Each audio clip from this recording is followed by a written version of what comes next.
Hi friends, welcome back to my channel. അപ്പോൾ ഞാനിന്ന് വന്നിട്ടുള്ളത് അടിപൊളിയായിട്ടുള്ള ഒരു സ്പെഗറ്റിൻ്റെ റെസിപ്പി ആയിട്ടാണ്. ചിക്കൻ സ്പെഗറ്റി ആട്ടോ അപ്പോൾ തയ്യാറാക്കാൻ പോകുന്നത്. അപ്പോൾ കുട്ടികൾക്കും വലിയവർക്കൊക്കെ ഒരുപോലെ ഇഷ്ടാവുന്ന രീതിയിൽ സിമ്പിളായിട്ട് ഉണ്ടാക്കിയതാണ്. അപ്പോൾ നമുക്ക് വേഗം തന്നെ അതിൻ്റെ റെസിപ്പിയിലേക്ക് പോകാം. അപ്പോൾ ആദ്യം തന്നെ നമുക്ക് അതിലേക്കുള്ള ചിക്കൻ ഒന്ന് മാരിനേറ്റ് ചെയ്ത് വെക്കാം. ഞാനിവിടെ 2 ചിക്കനും ബ്രസ്റ്റ് പീസ് എടുത്തിട്ട് ഇതുപോലെ ഒന്ന് കട്ട് ചെയ്ത് വെച്ചിരുന്നേ. അപ്പോൾ ചിക്കൻ എടുക്കുമ്പോൾ ബോൺലെസ് പീസ് എടുക്കാൻ വേണ്ടി ശ്രദ്ധിക്കാം. ഇനി നമുക്കിത് സിമ്പിളായിട്ടൊന്ന് മാരിനേറ്റ് ചെയ്തെടുക്കാം. അപ്പോൾ ഇത് ആദ്യം തന്നെ 1 ടീസ്പൂൺ മഞ്ഞൾപ്പൊടി, പിന്നെ ഒരു 3/4 ടേബിൾ സ്പൂൺ മുളക് പൊടിയും പാകത്തിനുള്ള ഉപ്പും കൂടി ചേർത്ത് നന്നായിട്ടൊന്ന് കുഴച്ച് മാറ്റി വെക്കാം. അപ്പോൾ നമ്മളിത് ആദ്യം തന്നെ ചെയ്ത് വെച്ചാൽ പിന്നെ സ്പെഗറ്റിയൊക്കെ വേവിക്കുന്ന സമയത്ത് ചിക്കനിലേക്ക് നല്ല മസാല പിടിച്ചോളൂ കേട്ടോ. അപ്പോൾ ഇതാ ചിക്കന് നന്നായിട്ട് മാരിനേറ്റ് ചെയ്ത് വെച്ചാണ്. ഇനി നമുക്ക് സ്പെഗറ്റി വേവിച്ചെടുക്കാം കേട്ടോ. അപ്പോൾ ഞാൻ ഈ ഒരു പാക്കറ്റ് സ്പെഗറ്റിയാണ് എടുത്തിട്ടുള്ളത്. ഇതിപ്പോൾ ഒരു 400 ഗ്രാമിൻ്റെ ഒരു പാക്കറ്റാണ് കേട്ടോ. പക്ഷേ ഇത് മുഴുവനായിട്ട് ഇപ്പം നമുക്ക് ആവശ്യമില്ല. അതിൻ്റെ ഒരു 3/4 ഭാഗത്തോളം മതി കേട്ടോ. ഒരു 250 ഗ്രാമൊക്കെ നമുക്കിപ്പം ആവശ്യമുള്ളൂ.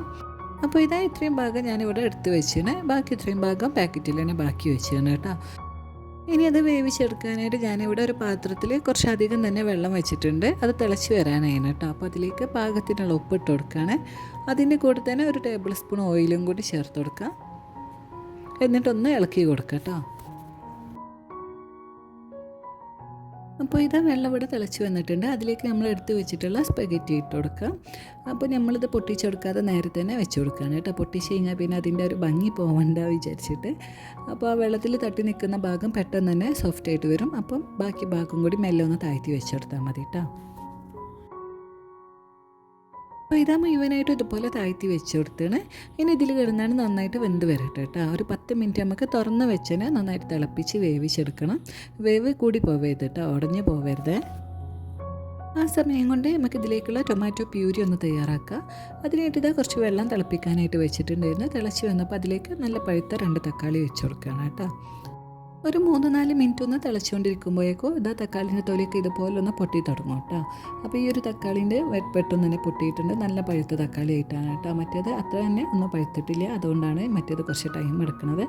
അപ്പോൾ ഈ തൊലി പൊട്ടി തക്കാളി നമുക്ക് വേഗം തന്നെ ഒന്ന് എടുത്ത് മാറ്റാം. അപ്പോഴേക്കും മറ്റേതൊന്ന് പൊട്ടി തുടങ്ങിയത്. അപ്പോൾ അതും കൂടി ഒന്ന് എടുത്ത് മാറ്റുകയാണ് കേട്ടോ. ഇത് കുറച്ചൊന്ന് ചൂടാറിയ ശേഷം ഇതുപോലെ ഒന്ന് അതിൻ്റെ തൊലി ഊരിയെടുക്കാം കേട്ടോ. എന്നിട്ട് ചെറുതായിട്ട് കട്ട് ചെയ്ത് നമുക്ക് മിക്സിൻ്റെ ജാറിലിട്ട് നന്നായിട്ടൊന്ന് അരച്ചെടുക്കണം. അപ്പോൾ ഇതാ ടൊമാറ്റോ പ്യൂരി ഇവിടെ റെഡി ആയിട്ടുണ്ട് കേട്ടോ. അപ്പോൾ ഈ സ്പെഗറ്റി ഇവിടെ വെന്ത് വന്നിട്ടുണ്ട്. ഇനി നമുക്കിതൊന്ന് ഊറ്റിയെടുക്കാം. ഇതിവിടെ ഊറ്റിയെടുത്തിട്ടുണ്ട്. അതിൻ്റെ മേലെ കുറച്ച് പച്ചവെള്ളം ഒഴിച്ചു കൊടുക്കുകയാണ് കേട്ടോ. അത് ഒട്ടി പിടിക്കാതിരിക്കാനും പിന്നെ ആ ചൂടിൽ തന്നെ നിന്നാണ്ട് പിന്നെ വെന്ത് വരാതിരിക്കാനും വേണ്ടിയിട്ടാണ്. ഇനി ഇതാ ഒരു വലിയ പാത്രം വെച്ച് ചൂടായി വരുമ്പോൾ അതിലേക്ക് ഓയിൽ ഒഴിച്ചു കൊടുക്കുക. ഓയിൽ ചൂടായ ശേഷം അതിലേക്ക് ചിക്കൻ ഇട്ട് കൊടുത്താണ് നന്നായിട്ടൊന്ന് ഫ്രൈ ചെയ്തെടുക്കണം കേട്ടോ.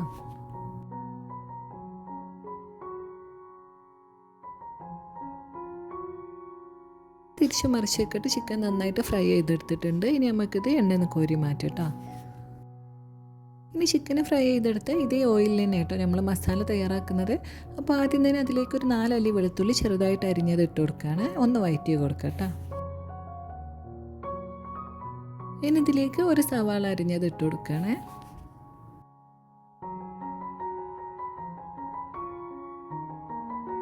ഒന്ന് ഇളക്കിയ ശേഷം അതിലേക്ക് പാകത്തിനുള്ള ഉപ്പും കൂടി ചേർത്ത് നന്നായിട്ടൊന്ന് വഴറ്റി കൊടുക്കാം.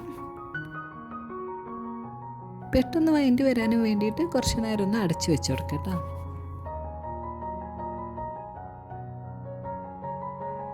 ഇപ്പോൾ സവാള നന്നായിട്ട് വഴണ്ടി വന്നിട്ടുണ്ട്. ഇതിലേക്ക് ഇനി പൊടികൾ ചേർത്ത് കൊടുക്കാം. അപ്പോൾ ഇത് ആദ്യം തന്നെ ഒരു 1/4 ടീസ്പൂൺ മഞ്ഞൾപ്പൊടി ചേർക്കുകയാണ്. പിന്നെ ഒരു 3/4 ടേബിൾ സ്പൂൺ മുളക് പൊടി ചേർക്കാം. എന്നിട്ട് നന്നായിട്ടൊന്ന് വഴറ്റി കൊടുക്കാം കേട്ടോ. ആ പൊടികളുടെ പച്ച സ്മെല്ല് മാറി വരുന്നവരേക്കും നല്ലപോലെ ഒന്ന് വഴറ്റി കൊടുക്കാം. ഇനി ഇതിലേക്ക് നമ്മൾ തയ്യാറാക്കി വെച്ചിട്ടുള്ള ടൊമാറ്റോ പ്യൂരിയും കൂടി ചേർത്ത് നന്നായിട്ട് ഇളക്കി കൊടുക്കാം കേട്ടോ. എന്നിട്ടൊന്ന് തിളപ്പിച്ചെടുക്കണം. ഉപ്പ് നോക്കിയപ്പോൾ കുറച്ച് കുറവായിട്ട് തോന്നിയിട്ട് വീണ്ടും ചേർത്ത് കൊടുക്കുകയാണ്. ഇനി ഇതിലേക്ക് കുറച്ച് ഒറിഗാനോ ചേർത്ത് കൊടുക്കാം. ഞാനിപ്പോൾ ഏകദേശം ഒരു 1/2 ടേബിൾ സ്പൂണോളം ചേർത്ത് കൊടുക്കുന്നുണ്ട് കേട്ടോ. കുറച്ചൊക്കെ ഉണ്ടായിക്കോട്ടെ കേട്ടോ. നല്ല ടേസ്റ്റാണ് ഒറിഗാനോൻ്റെ ഫ്ലേവറൊക്കെ വരുമ്പം. ഇനി ഒറിഗാനോ കയ്യിലില്ലെങ്കിൽ കുറച്ച് പാസ്ലി ലീഫ് ഉണ്ടെങ്കിൽ അത് ഇട്ട് കൊടുക്കാം. ഇനി ഇത് രണ്ടും ഇല്ലാന്നുണ്ടെങ്കിൽ കുറച്ച് മല്ലിയില അരിഞ്ഞതും ഇട്ട് കൊടുക്കാം കേട്ടോ. എന്നിട്ട് നന്നായിട്ടൊന്ന് ഇളക്കി കൊടുക്കാം. ഇനി ഇതിലേക്ക് വേവിച്ച് വെച്ചിട്ടുള്ള സ്പെഗറ്റി ചേർത്ത് കൊടുത്താണ് നന്നായിട്ടൊന്ന് മിക്സ് ആക്കി എടുക്കാം.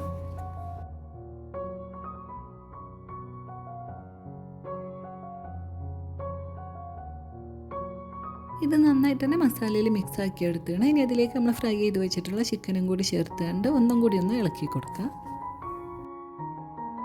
അപ്പോൾ ഇതാ ഇത്രയേ ഉള്ളൂ കേട്ടോ. അടിപൊളിയായിട്ടുള്ള ചിക്കൻ സ്പെഗറ്റി ഇവിടെ റെഡി ആയിട്ടുണ്ട്. അപ്പോൾ സ്പെഗറ്റി എന്ന് പറഞ്ഞാൽ ഒരു ടൈപ്പ് ഓഫ് പാസ്തയാണ് കേട്ടോ. അപ്പോൾ ഇനി സ്പെഗറ്റി കയ്യിലില്ല എന്നുണ്ടെങ്കിലും വേറെ ഏതെങ്കിലും ടൈപ്പ് പാസ്ത കയ്യിലുണ്ടെങ്കിൽ അത് വെച്ച് ഇതുപോലെ ചെയ്തെടുത്താൽ മതി കേട്ടോ.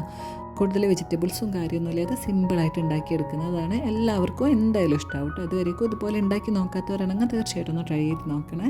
അപ്പോൾ ഇന്നത്തെ ഒരു റെസിപ്പി നിങ്ങൾക്ക് എല്ലാവർക്കും ഇഷ്ടമായെന്ന് വിചാരിക്കണേ. അപ്പോൾ വീഡിയോ ഇഷ്ടമായെങ്കിൽ ലൈക്ക് ചെയ്യുക, ഷെയർ ചെയ്യുക, ഒന്ന് സബ്സ്ക്രൈബ് ഒക്കെ ചെയ്ത് സപ്പോർട്ട് ചെയ്യണേ. അടുത്തൊരു വീഡിയോ ആയിട്ട് വീണ്ടും കാണാം. അതുവരേക്കും ബൈ ഗായ്സ്.